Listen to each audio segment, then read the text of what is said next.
Hello guys, welcome to our Wix Studio series. Today we are going to learn how to create a workspace in Wix Studio.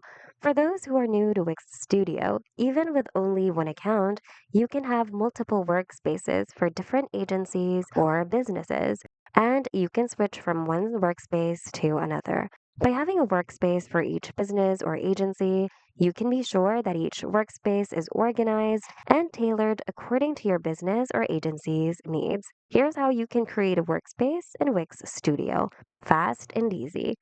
Go to the Workspaces drop-down at the top, and then click on Create a Workspace. Input your desired workspace name, and upload your logo as well. Once you're done, click on Create Workspace.